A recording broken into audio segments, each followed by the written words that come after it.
शुरू करना या बंद करना नहीं है। मुख्य विषय जो भ्रष्टाचार और अव्यवस्था है उससे लड़ना है। ये भ्रष्टाचार और अव्यवस्था का ही कारण है कि ग्राम पंचायत और पंचायती राज व्यवस्था आज लाभार्थियों तक नहीं पहुंच पाई है। जिनको उसमें भाग लेना है, जिनको उससे लाभ मिलना है, उनको वो कुछ नहीं मिल रहा है। इसके पीछे केवल भ्रष्टाचार ही है। जहां तक आपने स्पेसिफिकली मनरेगा का जो सवाल पूछा है, मनरेगा स्कीम जिस तरह से ये पेपर में बहुत अच्छा बनाया हुआ है, मनरेगा स्कीम एक बहुत अच्छी योजना है। उसको अगर हम 100% अच्छी तरह लागू कर दें तो इससे बहुत बड़ी समस्या समाज की खत्म होएगी। लेकिन उसमें भ्रष्टाचार जो आ गया है, हमें उस पर चोट करने की जरूरत है। और मेरा मानना ये है कि जन स्वराज ने तो पहले ही आपसे कहा हुआ है कि कम से कम एक रास्ता हमने आपको खुलकर बताया है। हमारे 5 अंगों में, 5 सूत्रों में जो एक सूत्र है किसानों की सहायता करना। जो किसान नगदी फसल उपजाएंगे उनको हम मजदूरों की व्यवस्था मुफ्त करवाएंगे, उनके लिए सैंक्शन प्रोजेक्ट प्रशासनिक स्वीकृति देने के बारे में प्रोविजन किया है। ये 10 लाख रुपए कहां से, कौन कौन से प्रोजेक्ट चुने जाएंगे?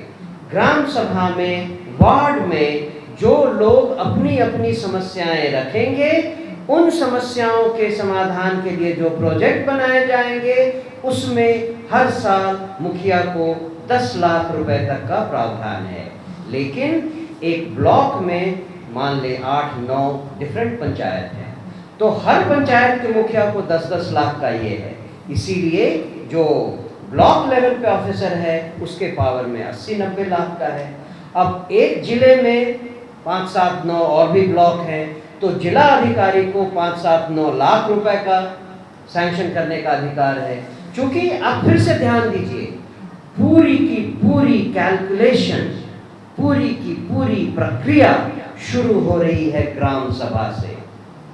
ग्राम सभा में ओरिजिनल प्रोजेक्ट आएंगे, उसकी बेसिस पे मुखिया उसकी स्वीकृति देगा, उसको फिर ब्लॉक लेवल पे या जिला लेवल पर कंसोलिडेट करके, सारे पंचायतों से, सारे ब्लॉक से कंसोलिडेट करके एक जगह लाया जाएगा। उस पर, उसकी बेसिस पर जिले का बजट बनाया जाएगा। जब बजट सैंक्शन होगा तो हर प्रोजेक्ट के लिए पैसा सैंक्शन होगा, और वो पार्टी की तरफ से मैं स्वागत करता हूँ। आपको मालूम है कि शुरू से ही जन स्वराज पार्टी ने और इसके प्रणेता प्रशांत किशोर जी ने बार बार ये कहा है कि हम बिहार में व्यवस्था परिवर्तन करने के लिए आए हैं।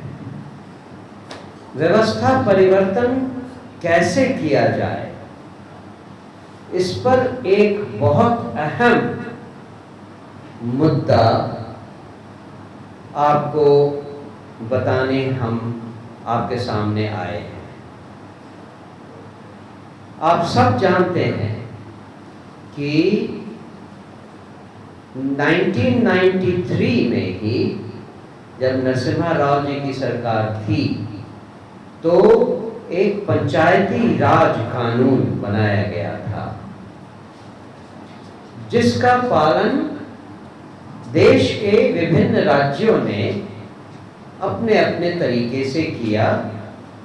और फिर बाद में सरकार ने ये भी नियम बना दिया था कि जब तक किसी राज्य में पंचायती राज कंप्लीटली ओवरऑल कर दिया और उस डॉक्यूमेंट के बदले नीतीश बाबू ने जो डॉक्यूमेंट बनाया वो आपके सामने अधिनियम 2006 के नाम से लाया गया था।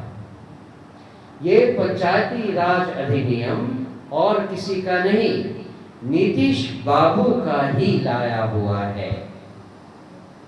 इस पंचायती राज अधिनियम में इतने अच्छे और सटीक प्रोविजन बनाए गए थे कि लगभग सारा प्रशासनिक अधिकार गांव के मुखिया के हाथ में था। लेकिन जैसे जैसे प्रशासन को समझ में आने लगा कि उनके पावर को हटाया गया है और ग्राम पंचायत लेवल पर सारे अधिकार सीमित कर दिए गए हैं, तो लोगों की मंशाएं बदलने लगी। विदिन 5 years, 5 साल के भीतर कुछ ऐसे बदलाव हुए जिससे कि पंचायती राज अधिनियम की धज्जियां उड़ गईं और बिहार में कहीं भी पंचायती राज दिखाई नहीं देता है। मैं आपको एक छोटा सा एग्जाम्पल देता हूं। ये अधिनियम बार बार कहता है कि जनता का प्रतिनिधित्व उनके अपने शासन के लिए, उनको क्या जरूरत है इसके लिए।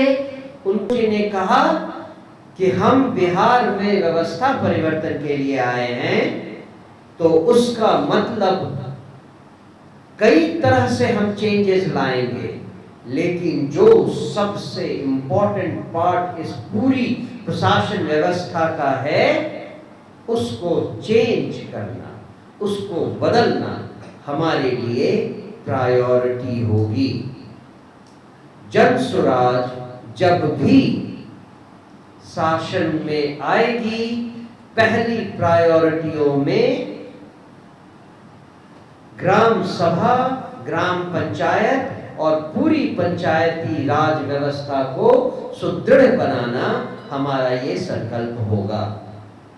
आज इस प्रेस कॉन्फ्रेंस के माध्यम से हम आज की सरकार को, आज के मुख्यमंत्री को, उन्हीं नीतीश कुमार को जिन्होंने ये डॉक्यूमेंट बनाया था, उनको आगाह करना चाहते हैं कि अगर आप और जनता की आंखों में धूल नहीं झोंकना चाहते हैं, तो पंचायती राज व्यवस्था जल्दी से जल्दी पूरी तरह व्यवहार में लाने की प्रक्रिया जारी कीजिए। अभी अभी प्रेस रिपोर्ट में पता चला कि उप मुख्यमंत्री पंचायतों में शिविर लगाकर युवाओं को रोजगार के लिए लोन दिलवाने का काम कर रहे हैं बैंकों से। ये काम उनका नहीं था, ये काम ग्राम पंचायत का है। अगर ग्राम पंचायत चाहता तो ये काम वो करता।